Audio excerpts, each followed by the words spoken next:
Halo semua, selamat datang lagi di Prodi Pembangunan Sosial, Prodi kebanggaan kita di Universitas Gunung Kidul. Pada kesempatan kali ini, kita akan membahas materi yang sangat fundamental bagi calon pekerja sosial seperti Anda sekalian. Judulnya adalah Memetakan 8 Pilar Sistem Sosial, Strategi Pemberdayaan Masyarakat bagi Pekerja Sosial. Mengapa topik ini penting? Karena menurut perspektif fungsionalisme struktural yang kita pelajari dalam sosiologi, kehidupan manusia tidak berjalan sendiri. Sejak lahir hingga dewasa, tiap kita, manusia selalu berada di tengah 8 lembaga sosial utama ini. Kita sebut sebagai 8 pilar sistem sosial, yaitu keluarga, agama, pendidikan, kesehatan, ekonomi, negara, media, komunitas atau kelompok. 8 pilar inilah yang membentuk perilaku kita, menentukan akses kita terhadap sumber daya, dan sekaligus menjadi medan utama bagi upaya pemberdayaan masyarakat.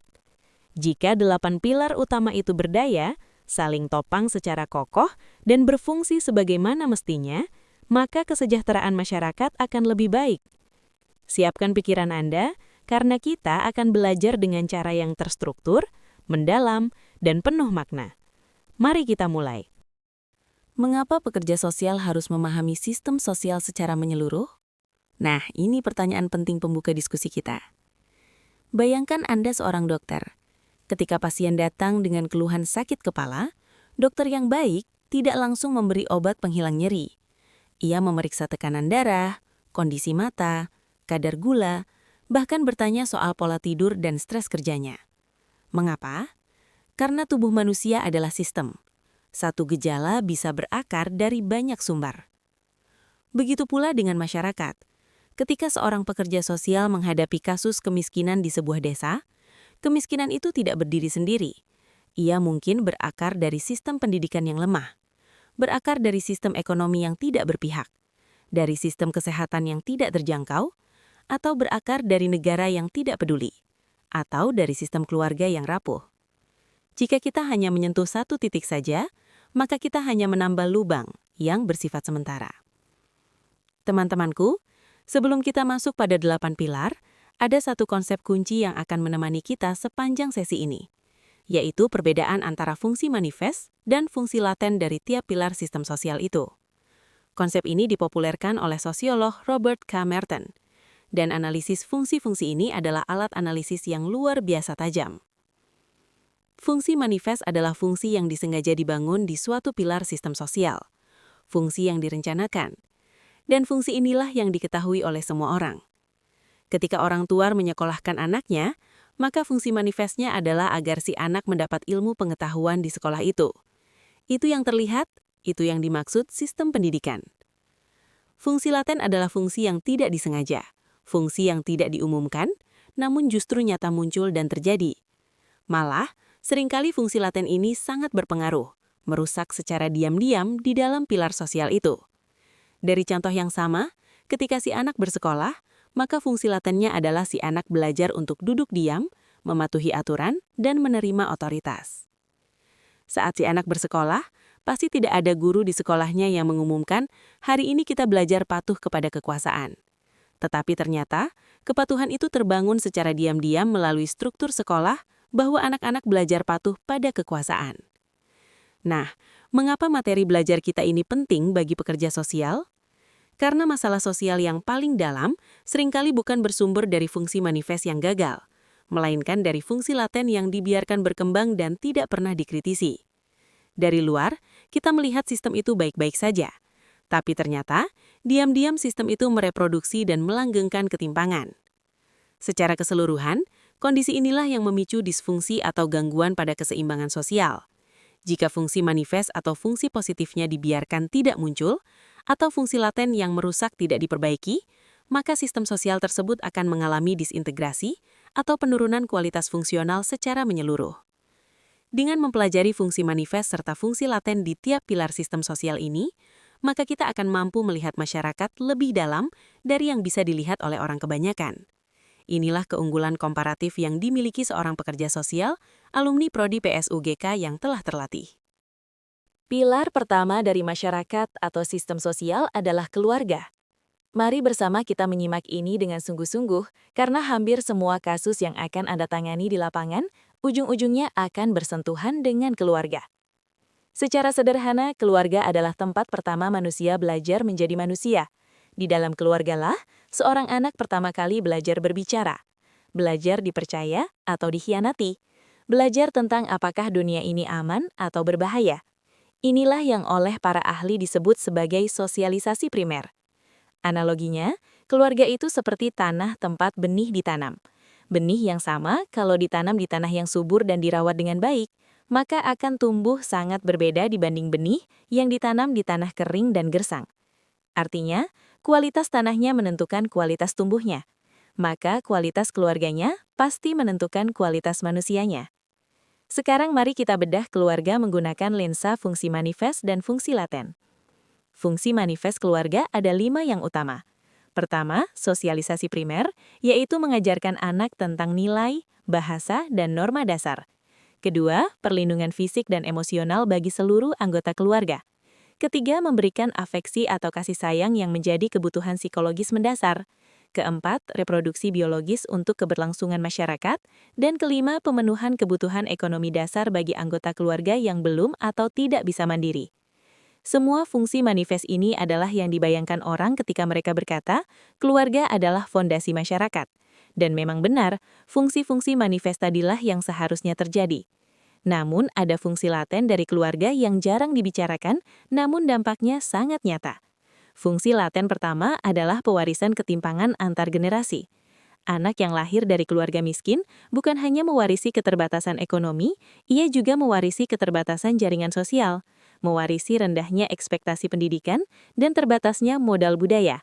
Ketimpangan tetap ada melalui proses reproduksi dirinya sendiri melalui keluarga. Fungsi laten kedua adalah pembentukan identitas gender. Dalam banyak keluarga, anak laki-laki dan perempuan diperlakukan berbeda sejak lahir, jauh sebelum mereka masuk sekolah.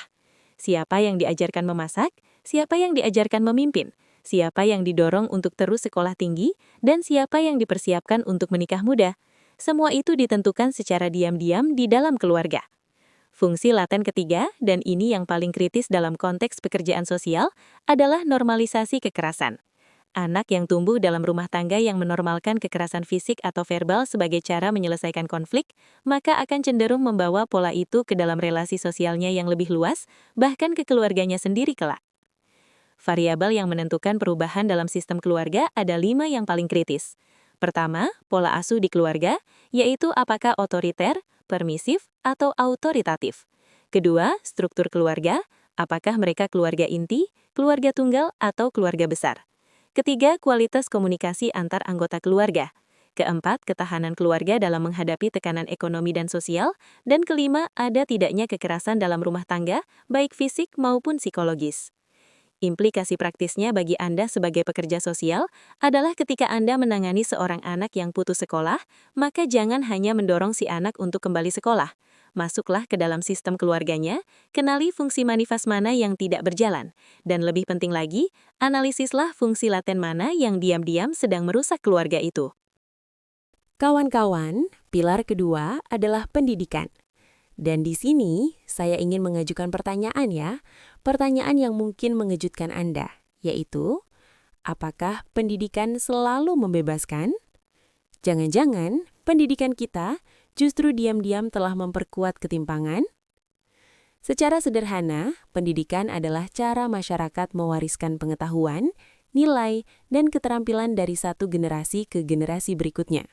Seperti tongkat estafet yang diberikan dari pelari satu ke pelari berikutnya. Mari kita bedah dengan lensa manifest dan laten. Fungsi manifest pendidikan ada 3 yang utama. Pertama, transfer ilmu pengetahuan dan keterampilan yang dibutuhkan untuk kehidupan dan dunia pekerjaan. Kedua, pembentukan karakter dan nilai-nilai sivik atau kewarganegaraan. Ketiga, sertifikasi kompetensi melalui ijazah dan gelar yang diakui secara sosial. Inilah fungsi yang disengaja dibangun di sistem pendidikan, inilah yang dikampanyekan dalam program wajib belajar. Namun, fungsi laten pendidikan jauh lebih kompleks dan dalam banyak kasus lebih berpengaruh terhadap kehidupan masyarakat.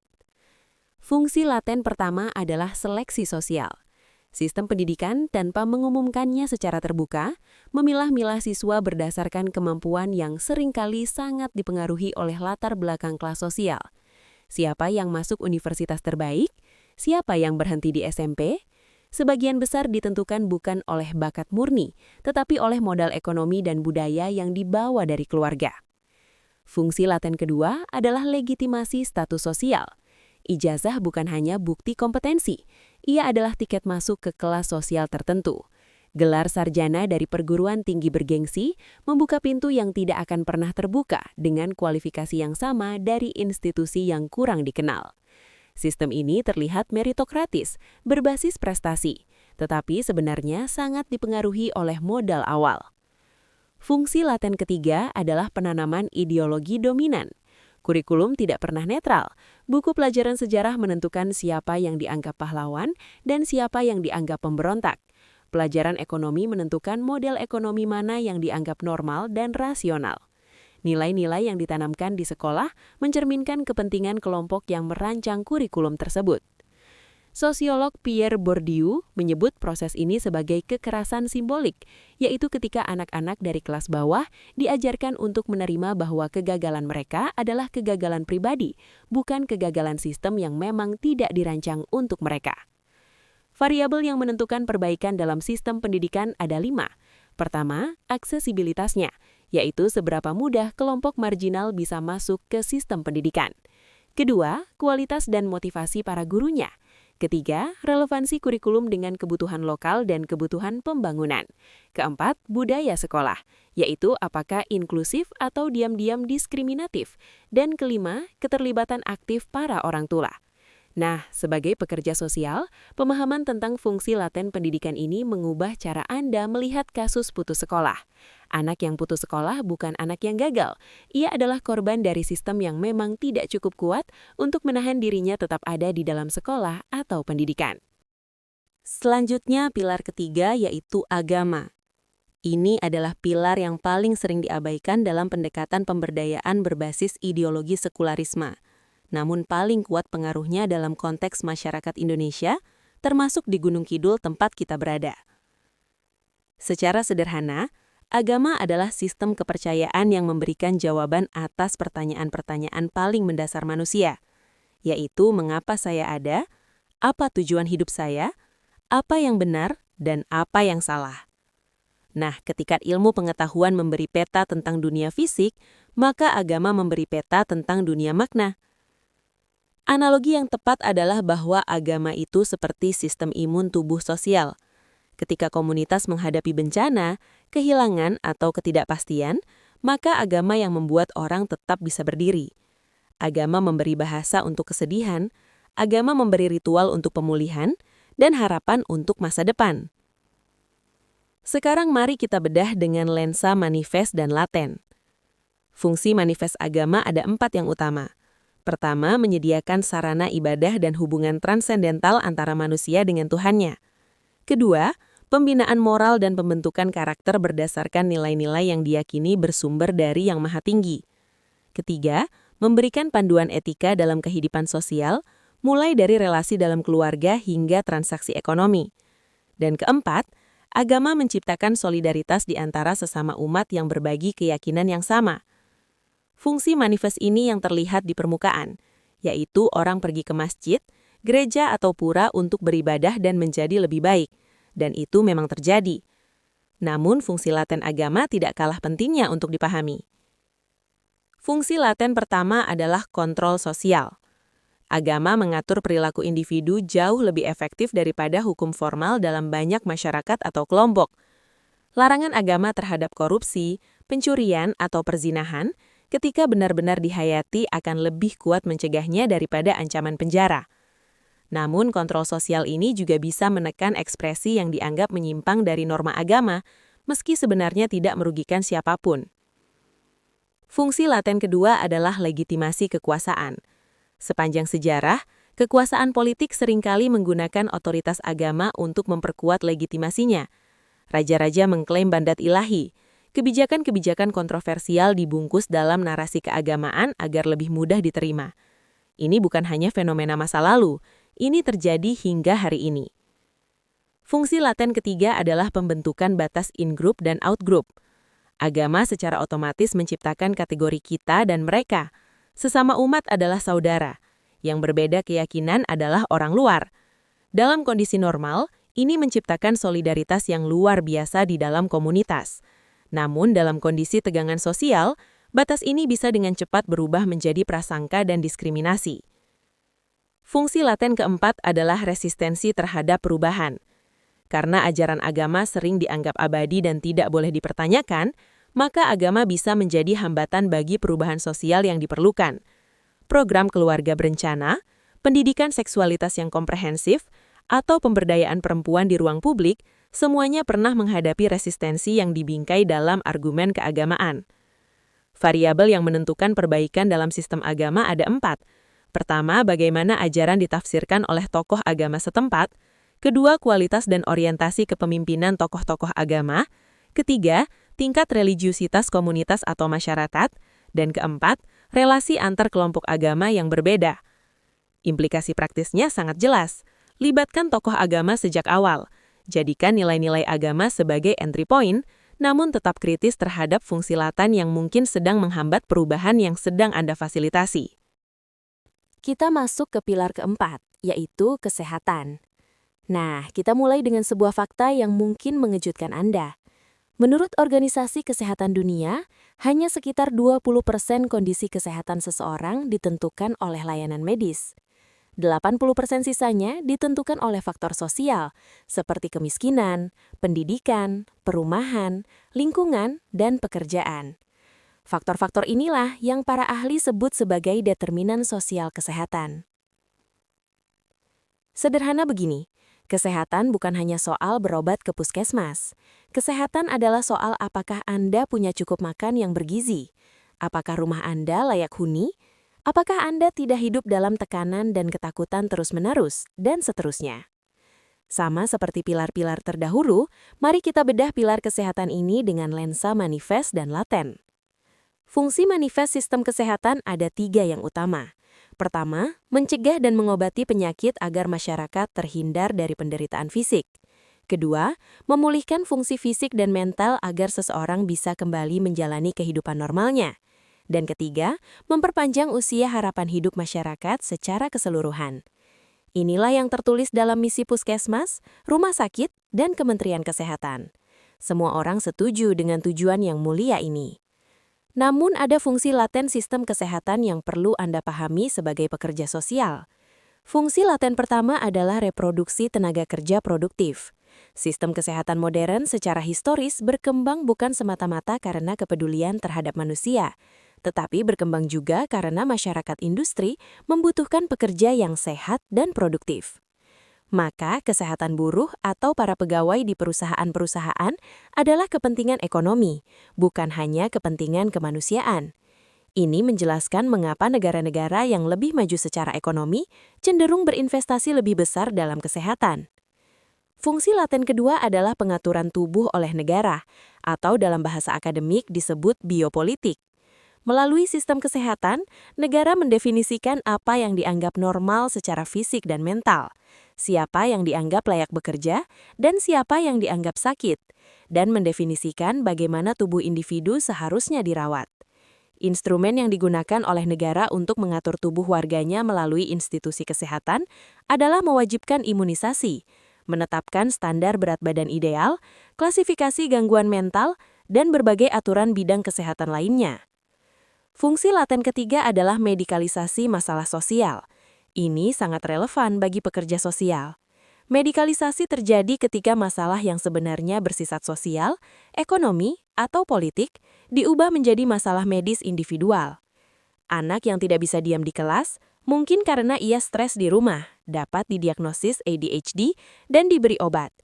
Perempuan yang depresi akibat kekerasan dalam rumah tangga dapat diputuskan untuk diberi antidepresan, tanpa ada yang mengubah kondisi rumah tangganya. Medikalisasi mengalihkan fokus dari akar masalah ke gejala, dan ini adalah jebakan yang harus kita waspadai. Fungsi laten keempat adalah legitimasi akses ketimpangan. Ketika orang kaya mendapat layanan kesehatan premium dan orang miskin mengantri berjam-jam di puskesmas, maka sistem ini secara diam-diam melegitimasi bahwa kualitas hidup dan kualitas kesehatan seseorang memang sebanding dengan kemampuan ekonominya. Kawan-kawan, variabel yang menentukan perbaikan dalam sistem kesehatan ada 5. Pertama, aksesibilitas dan keterjangkauan layanan kesehatan. Kedua, tingkat literasi masyarakat tentang kesehatan. Ketiga, perilaku hidup bersih dan sehat. Keempat, determinan sosial seperti kemiskinan dan kualitas perumahan. Dan kelima, yaitu implementasi kebijakan JKN melalui BPJS di tingkat desa. Sebagai pekerja sosial, tugas kita adalah menjadi navigator sekaligus advokat, membantu warga mengakses layanan sekaligus mengkritisi kondisi sosial yang membuat mereka sakit sejak awal. Pilar kelima adalah negara. Ini adalah pilar yang memiliki kekuatan terbesar, namun memiliki potensi kegagalan terbesar dalam kehidupan masyarakat. Secara sederhana, negara adalah institusi yang memegang otoritas untuk membuat aturan yang berlaku bagi semua orang dan memiliki kekuatan untuk menegakkannya. Berbeda dengan keluarga, agama, atau komunitas yang pengaruhnya bersifat persuasif, negara bisa menggunakan kekuatan hukum dan jika perlu, paksaan yang dianggap sah. Analoginya adalah bahwa negara itu seperti wasit dalam pertandingan sepak bola. Ketika wasit bekerja dengan adil, maka semua pemain bisa bermain dengan tenang dan permainan berjalan baik. Tapi ketika wasit berpihak atau tidak kompeten, maka seluruh permainan menjadi kacau. Bahkan pemain yang paling berbakat pun tidak bisa menampilkan kemampuan terbaiknya. Mari kita bedah dengan lensa manifest dan laten. Fungsi manifest negara ada 4 yang utama. Pertama, melindungi warga dari ancaman, baik dari luar negeri maupun dari dalam, termasuk melindungi hak-hak dasar warga. Kedua, meregulasi kehidupan sosial melalui hukum dan kebijakan agar tercipta ketertiban. Ketiga, mendistribusikan sumber daya publik seperti anggaran pembangunan, subsidi, dan layanan sosial. Dan keempat, menegakkan hukum agar aturan yang ada bukan hanya di atas kertas. Itulah yang tertulis dalam konstitusi. Namun, fungsi laten negara seringkali memberikan gambaran yang lebih kompleks dan lebih kritis. Fungsi laten pertama adalah reproduksi kekuasaan elit. Kebijakan negara tidak pernah benar-benar netral. Kelompok yang memiliki akses pada pengambil keputusan akan cenderung menghasilkan kebijakan yang menguntungkan kelompok mereka. Perhatikan contoh ini, sistem perpajakan yang lebih memberatkan kelas menengah daripada pemilik modal besar. Atau lihat juga kebijakan pertanahan yang mengutamakan investasi daripada petani lokal. Ini semua adalah contoh bagaimana negara bisa secara diam-diam melayani kepentingan elit, namun sambil mengklaim melayani semua warga. Fungsi laten kedua adalah normalisasi ketidaksetaraan melalui birokrasi. Birokrasi yang rumit, prosedur yang panjang, dan persyaratan administrasi yang banyak secara diam-diam menyaring siapa yang bisa mengakses layanan negara. Mereka yang terdidik, melek administrasi, dan punya waktu luang bisa mengikuti semua kerumitan sistem ini. Namun mereka yang miskin, tidak terdidik dan harus bekerja seharian, terpaksa tertinggal. Ketimpangan akses ini jarang dikritisi karena prosedurnya terlihat formal dan netral. Fungsi laten ketiga adalah pengawasan dan pengendalian populasi. Melalui sistem administrasi kependudukan, data DTKS, dan berbagai program berbasis data, negara mengumpulkan informasi yang luar biasa banyak tentang warganya. Di satu sisi, ini digunakan untuk targeting program sosial. Di sisi lain, ini juga memberikan kapasitas pengawasan yang besar kepada negara. Variabel yang menentukan perbaikan dalam sistem negara ada 5. Pertama, kualitas tata kelola pemerintahan atau good governance. Kedua, implementasi desentralisasi termasuk otonomi desa. Ketiga, desain dan implementasi kebijakan sosial. Keempat, kapasitas dan integritas birokrasi. Dan kelima, tingkat partisipasi warga dalam proses pengambilan keputusan.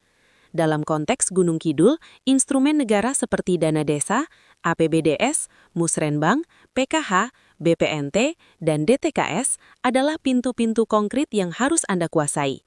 Sebagai pekerja sosial, Anda adalah jembatan antara warga yang seringkali tidak paham sistem dan negara yang seringkali tidak memahami kebutuhan real warga. Kawan-kawan, kita lanjut ke pilar ke-6 ya, yaitu media. Pilar ini telah mengalami perubahan yang paling dramatis dibanding pilar-pilar lainnya. Lembaga media yang sekarang sangat berbeda dengan lembaga media 10 tahun yang lalu. Secara sederhana, media adalah sistem yang memproduksi dan mendistribusikan informasi, cerita, dan gambaran tentang dunia. Media menentukan apa yang kita anggap penting, apa yang kita takuti, dan siapa yang kita anggap layak didengar. Itu ditentukan oleh media. Analoginya adalah bahwa media itu seperti kacamata yang kita pakai untuk melihat dunia. Kalau kacamatanya bening dan akurat, kita melihat realitas dengan jernih. Tapi kalau lensanya sudah tergores, atau lensanya diberi warna oleh pihak tertentu, atau palsu, maka kita hanya akan melihat distorsi dan mengira itu adalah kenyataan. Nah, mari kita bedah dengan lensa manifest dan laten. Fungsi manifest media ada 4 yang utama. Pertama, menyediakan informasi publik agar warga bisa membuat keputusan yang terinformasi dan lebih tepat. Kedua, edukasi massal, yaitu menyebarkan pengetahuan dan kesadaran kepada halayak luas. Ketiga, hiburan, yaitu memenuhi kebutuhan rekreasi dan estetika masyarakat. Dan keempat, menyediakan forum diskusi publik, di mana berbagai perspektif bisa dipertemukan dan diperdebatkan. Inilah fungsi ideal media yang sering kita dengar dalam diskusi tentang kebebasan pers. Lalu apa saja fungsi laten media? Ternyata, fungsi laten media jauh lebih dalam dan lebih mengkhawatirkan. Fungsi laten pertama adalah agenda setting. Ini adalah konsep yang sangat penting. Ternyata, media tidak hanya memberitahu kita apa yang terjadi, tetapi juga secara diam-diam menentukan apa yang harus kita anggap penting. Isu yang diliput terus-menerus akan terasa sangat penting dan mendesak. Isu yang tidak pernah diliput, betapapun krusialnya, akan terasa tidak ada. Kemiskinan di pedesaan jarang menjadi headline, tapi skandal selebriti bisa mendominasi berita berminggu-minggu. Fungsi laten kedua adalah normalisasi nilai dominan. Melalui iklan, sinetron, film, dan konten hiburan, media secara konsisten menanamkan gambaran tentang seperti apa kehidupan yang normal dan yang ideal. Media memberitahu bentuk tubuh seperti apa yang cantik, gaya hidup seperti apa yang sukses, hubungan seperti apa yang sempurna. Nilai-nilai yang disebarkan oleh media itu seringkali mencerminkan kepentingan kelas atas dan kelompok dominan, namun diserap sebagai standar universal oleh semua lapisan masyarakat. Fungsi laten ketiga adalah konstruksi musuh bersama. Media, terutama saat ada ketegangan sosial atau mendekati pemilu, seringkali digunakan untuk membangun narasi tentang kelompok yang dianggap mengancam. Ini bisa berbasis etnis, agama, kelas, atau orientasi politik. Ketika komunitas merasa terancam oleh musuh bersama, mereka cenderung lebih mudah dimobilisasi dan lebih mudah menerima pembatasan hak-hak tertentu demi keamanan. Fungsi laten keempat, dan ini sangat relevan di era media sosial, adalah komodifikasi perhatian manusia. Platform media sosial tidak hanya menjual informasi, mereka menjual perhatian dan minat Anda kepada pengiklan. Algoritma di media dirancang untuk memaksimalkan waktu yang Anda habiskan di platform itu, bukan untuk membuat Anda lebih terinformasi atau lebih bijaksana. Konten yang membuat marah, takut, atau penasaran mendapat lebih banyak klik, sehingga disebarluaskan lebih luas, terlepas dari kebenaran atau dampak sosialnya. Kawan-kawan, variabel yang menentukan perbaikan dalam sistem media ada 5. Pertama, kepemilikan dan orientasi ideologis dari media itu, yaitu apakah mereka berorientasi pada kebenaran atau untuk kepentingan kelompoknya. Kedua, tingkat literasi media di masyarakat. Ketiga, algoritma platform digital. Keempat, akses dan kualitas infrastruktur internet yang masih tidak merata di pedesaan. Dan kelima, regulasi konten media oleh negara. Sebagai pekerja sosial, Anda harus mampu membedakan informasi valid dari informasi hoax, juga dapat membantu masyarakat atau komunitas untuk melakukan penyaringan informasi, serta memanfaatkan media sosial sebagai alat pemberdayaan dan pengorganisasian masyarakat. Pilar ketujuh adalah ekonomi. Dan saya ingin langsung menantang sebuah miskonsepsi yang sangat berbahaya jika dibawa ke lapangan, yaitu bahwa orang miskin itu jadi miskin karena mereka malas atau tidak mau berusaha. Nah, ini adalah kesalahan berpikir yang besar dan pemahaman tentang fungsi laten ekonomi akan menjelaskan mengapa. Secara sederhana, ekonomi adalah sistem yang mengatur siapa mendapat apa, berapa banyak, dan dengan cara apa. Sistem ini tidak bersifat netral. Ia dirancang dan dipengaruhi oleh kebijakan, oleh kekuatan politik, dan sejarah yang panjang. Bayangkan sebuah permainan monopoli. Di awal permainan, beberapa pemain sudah mendapat properti-properti terbaik sebagai warisan, sementara pemain lain memulainya dengan hampir tidak ada apa-apa. Maka, seberapa keras pun pemain yang tidak beruntung itu bermain, struktur permainannya sudah memberikan keunggulan kepada yang lain sejak awal. Kemiskinan seringkali seperti itu, bukan soal kerja keras, melainkan soal di mana Anda memulai dan aturan main apa yang berlaku. Mari kita bedah dengan lensa manifest dan laten. Fungsi manifest sistem ekonomi ada 3 yang utama. Pertama, mengorganisir produksi barang dan jasa yang dibutuhkan masyarakat, mulai dari pangan hingga teknologi. Kedua, mendistribusikan pendapatan kepada mereka yang berkontribusi dalam proses produksi melalui upah, keuntungan, dan imbalan lainnya. Dan ketiga, memenuhi kebutuhan material masyarakat sehingga standar kehidupan bisa terus meningkat. Ini adalah narasi resmi ekonomi pasar yang diajarkan di buku-buku teks. Namun, fungsi laten dari sistem ekonomi adalah sisi yang jarang diceritakan secara terbuka. Fungsi laten pertama adalah reproduksi hierarki kelas sosial. Sistem ekonomi kapitalis, termasuk yang beroperasi di Indonesia, secara struktural cenderung menguntungkan mereka yang sudah memiliki modal. Keuntungan dari modal tumbuh lebih cepat daripada pertumbuhan upah. Artinya, kesenjangan antara pemilik aset dan pekerja biasa cenderung melebar secara otomatis, bukan karena pemilik modal bekerja lebih keras, tetapi karena struktur sistemnya memang bekerja seperti itu. Fungsi laten kedua adalah normalisasi eksploitasi. Ketika seseorang bekerja 12 jam sehari dengan upah minimum dan tidak bisa menabung, maka masyarakat seringkali merespon dengan saran, kerjalah lebih keras, lebih hematlah, atau carilah peluang lain. Respon ini secara diam-diam menormalisasi kondisi kerja yang tidak adil dan mengalihkan tanggung jawab dari struktur sistem ke individu yang menjadi korban sistem tersebut. Fungsi laten ketiga adalah legitimasi ketimpangan sebagai hasil kerja keras. Narasi meritokrasi, bahwa siapa yang berhasil adalah yang paling keras bekerja dan paling pintar, sangat kuat dalam budaya modern. Narasi ini memiliki fungsi laten yang sangat kuat. Ia membuat orang kaya merasa bahwa kekayaan mereka sepenuhnya layak dan hasil usaha sendiri, dan membuat orang miskin merasa bahwa kemiskinan mereka adalah kesalahan sendiri. Kedua keyakinan ini berfungsi untuk mencegah kritik terhadap sistem ekonomi dan memadamkan solidaritas kelas. Kawan-kawan, variabel yang menentukan adanya perbaikan dalam sistem ekonomi ada 5. Pertama, struktur pasar kerja lokal. Kedua, penguasaan aset produktif seperti lahan dan modal. Ketiga, akses terhadap kredit melalui skema seperti KUR. Keempat, kebijakan redistribusi melalui pajak dan subsidi. Dan kelima, keberhasilan BUMDes dalam menggerakkan ekonomi lokal desa.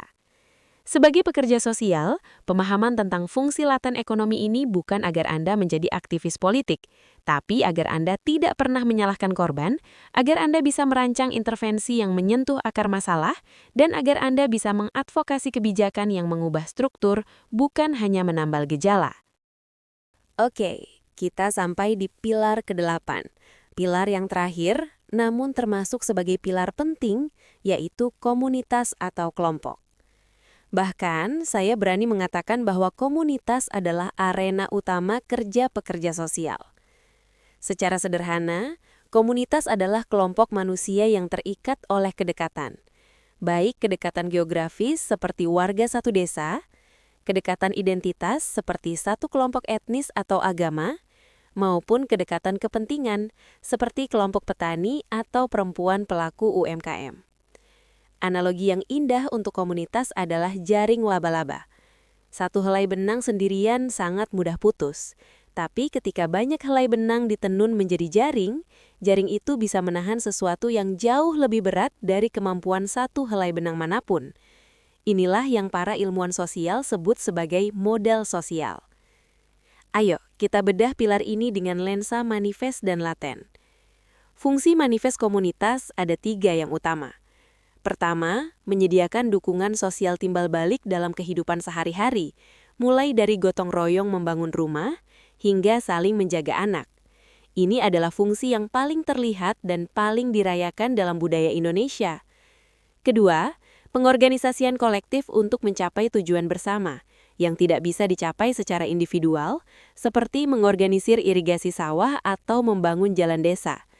Dan ketiga, pemeliharaan identitas bersama, tradisi, budaya, dan rasa memiliki, yang memberi anggota komunitas rasa bermakna dan berakar.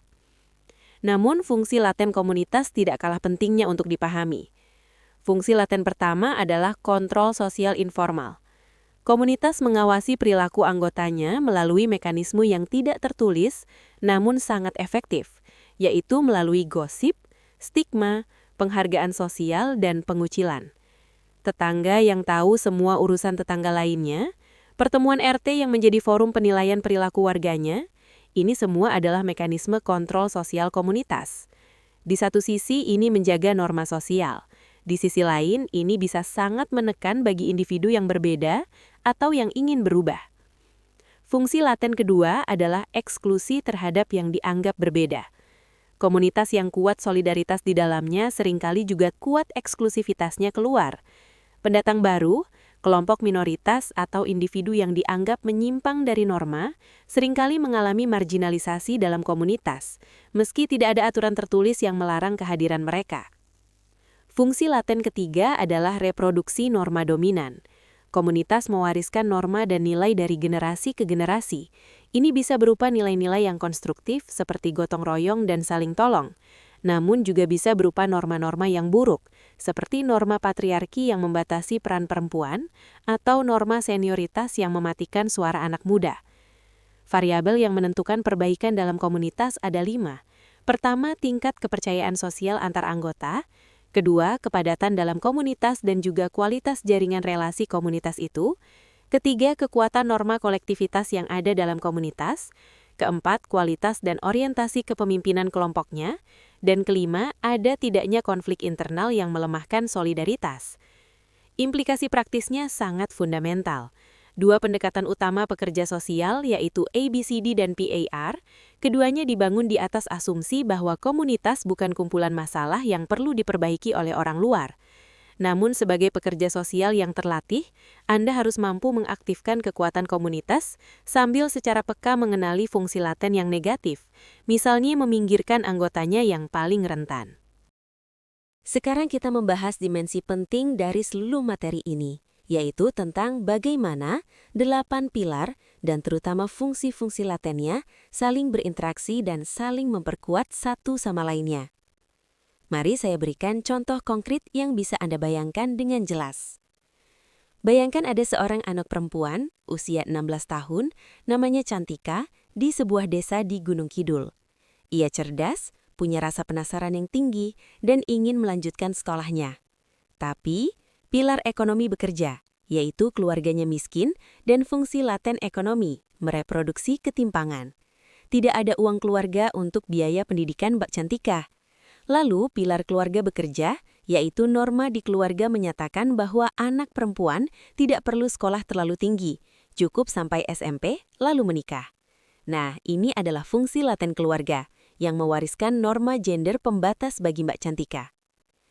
Pilar agama bekerja, yaitu interpretasi ajaran agama tertentu, di komunitas Mbak Cantika menegaskan bahwa peran utama perempuan adalah di rumah. Di pilar agama ini, fungsi laten agama itu melegitimasi pembatasan ini dengan otoritas transendental. Berikutnya dari pilar pendidikan bekerja, yaitu lokasi gedung sekolah jauh dan tidak ada transportasi dari rumah ke sana. Di sini, fungsi laten pendidikan muncul, yaitu seleksi sosial berbasis kemampuan finansial.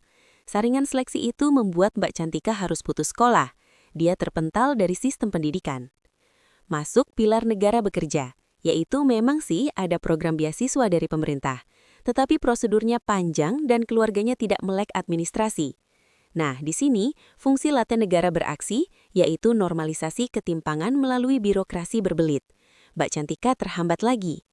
Kemudian, pilar komunitas bekerja, yaitu teman-teman sebayanya semua sudah menikah muda, dan tekanan komunitasnya sangat kuat, sehingga mendorong Mbak Cantika untuk mengikuti norma yang sama, yaitu menikah muda. Di sini, fungsi laten komunitas mengontrol perilakunya secara informal, yaitu agar segera menikah muda.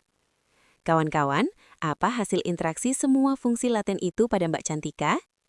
Dia, yaitu Mbak Cantika, adalah anak perempuan cerdas, tapi tidak melanjutkan sekolah.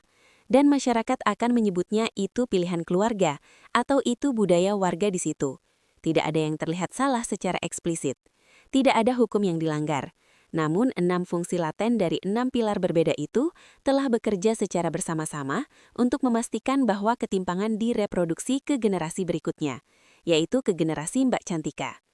Inilah yang disebut kemiskinan struktural, dan ini adalah inti dari apa yang harus Anda hadapi sebagai pekerja sosial. Implikasinya sangat jelas.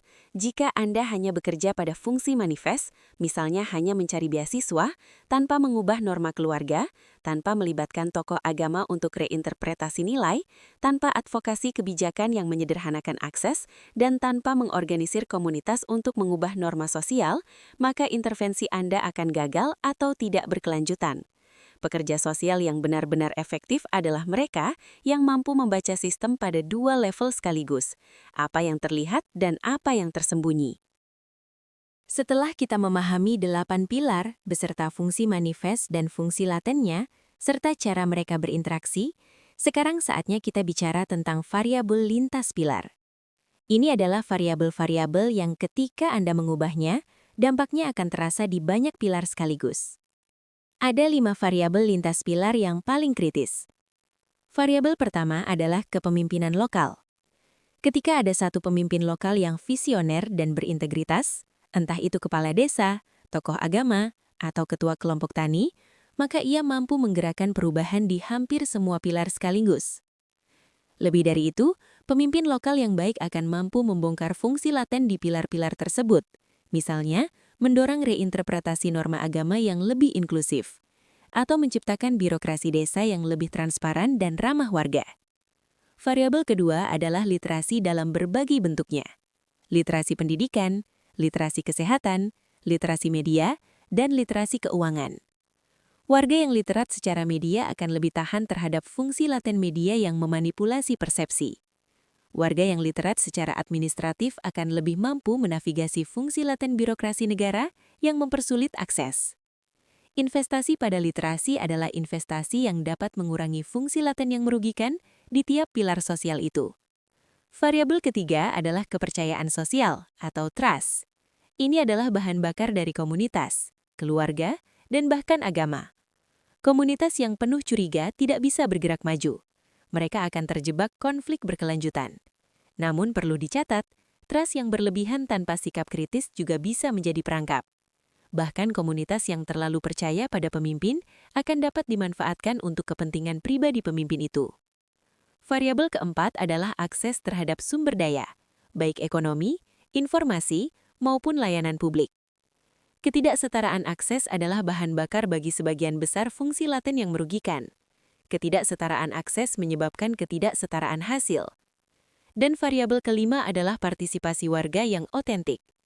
Musrenbang yang benar-benar partisipatif, APBDes yang transparan, dan DTKS yang akurat, semuanya bergantung pada kualitas partisipasi warga.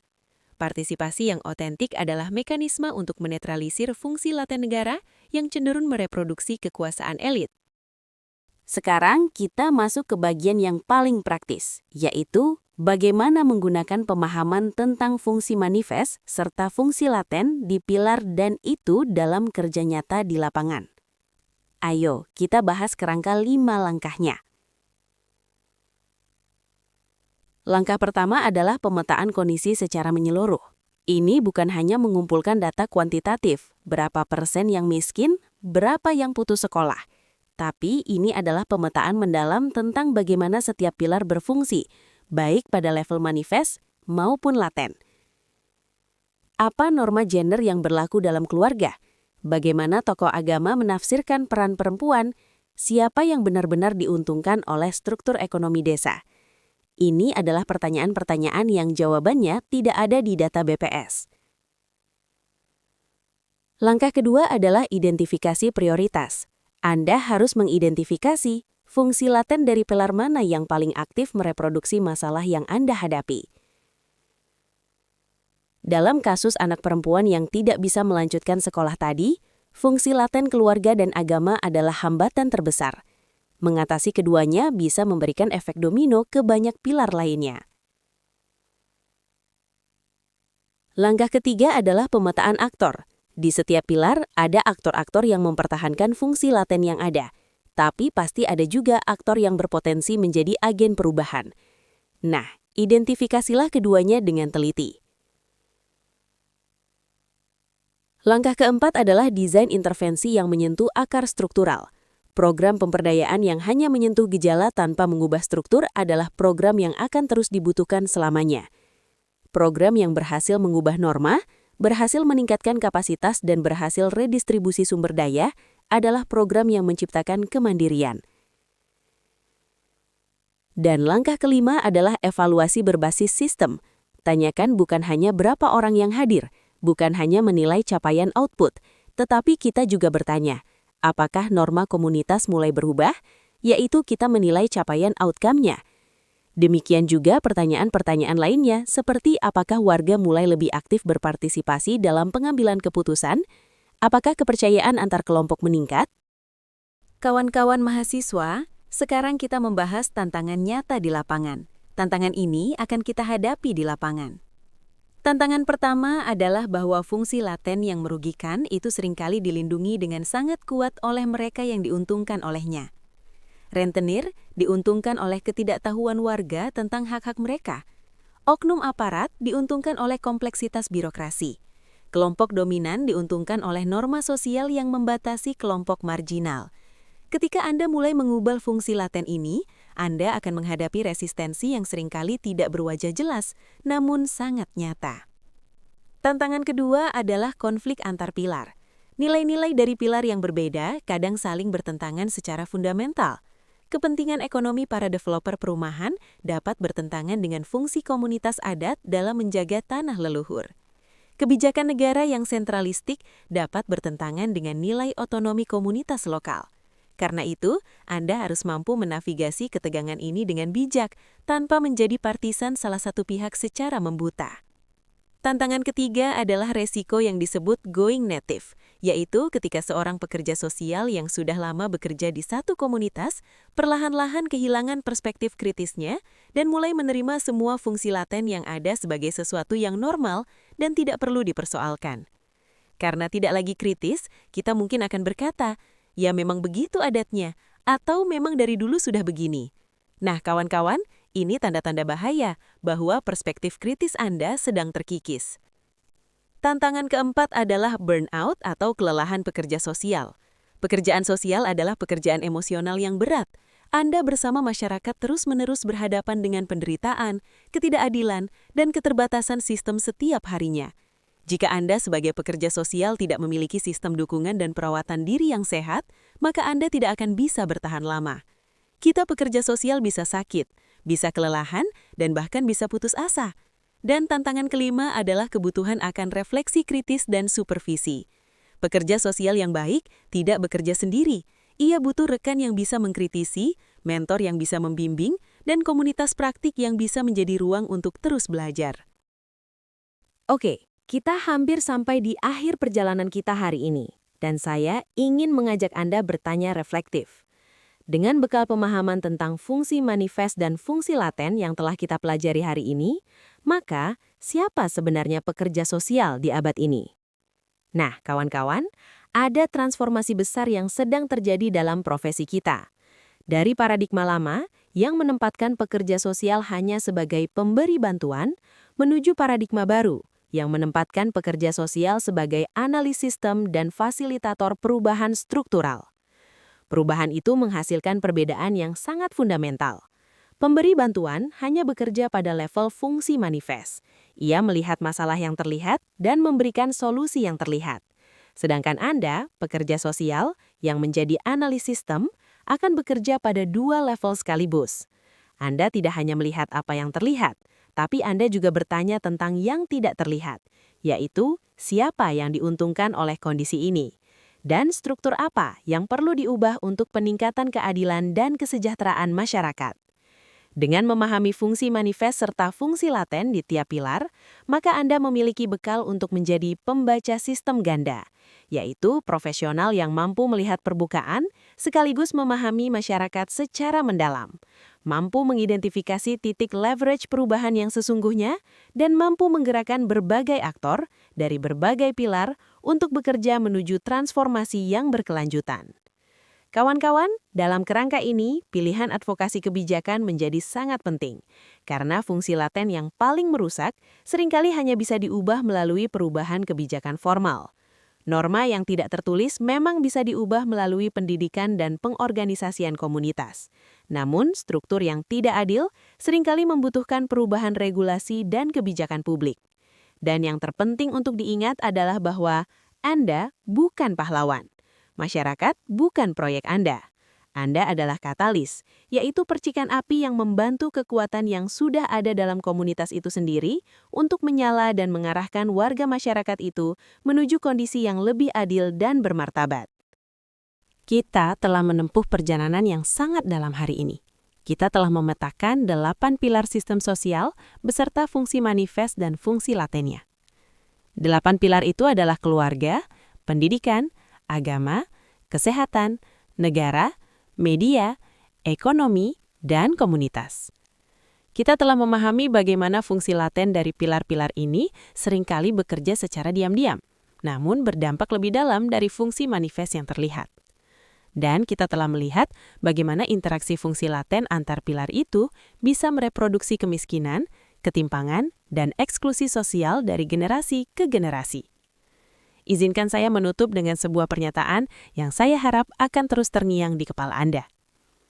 Dunia penuh dengan orang-orang yang melihat masalah, namun dunia sangat kekurangan orang-orang yang mampu melihat sistem yang memproduksi masalah itu. Nah, Anda sedang dalam perjalanan menjadi orang yang kedua itu, yaitu yang mampu melihat sistem yang memproduksi masalah sosial. Gunung Kidul bukan sekedar tempat Anda belajar. Ia adalah laboratorium hidup yang penuh dengan contoh nyata dari 8 pilar dan fungsi-fungsinya. Kunjungilah musrenbang desa terdekat dan perhatikan siapa yang berbicara dan siapa yang diam. Itulah fungsi laten dari pilar negara di tingkat desa yang sedang bekerja. Perhatikan juga mengapa beberapa keluarga terus-menerus dalam kemiskinan, meski sudah menerima bantuan selama bertahun-tahun. Nah, itu dapat disebabkan oleh fungsi laten pilar ekonomi dan pilar keluarga, yang bekerja sama memperburuk kondisi. Perhatikan juga bagaimana norma yang ada di suatu komunitas menentukan siapa yang dianggap layak mendapat dukungan dan siapa yang dikucilkan. Itulah fungsi laten dari pilar komunitas yang sedang bekerja. Kemiskinan, ketimpangan, dan eksklusi sosial bukanlah nasib. Mereka adalah produk dari sistem yang bisa dianalisis, bisa dikritisi, dan bisa diubah. Dan itu adalah pekerjaan kita sebagai pekerja sosial. Nah, saya menantang Anda untuk satu hal sederhana mulai hari ini, yaitu identifikasilah satu fungsi laten di lingkungan Anda. Satu saja, sebuah norma yang tidak pernah dipertanyakan, sebuah prosedur yang diam-diam menyisihkan kelompok tertentu, sebuah kebiasaan komunitas yang terlihat normal, namun sebenarnya merugikan anggota yang paling rentan. Amati, catat, dan pikirkan apa yang bisa dilakukan untuk menghilangkannya. Karena pekerja sosial yang hebat bukan yang paling banyak tahu teorinya, melainkan yang paling cepat mampu menghubungkan teori dengan realitas yang tersembunyi dan yang paling teguh berkomitmen untuk mengubahnya demi mereka yang paling membutuhkan. Anda sudah memilih jalur yang bukan yang termudah, tapi ia adalah jalur yang paling bermakna. Dan masyarakat Indonesia, masyarakat Gunung Kidul khususnya, membutuhkan Anda. Selamat belajar, selamat bertumbuh, dan sampai jumpa di sesi berikutnya.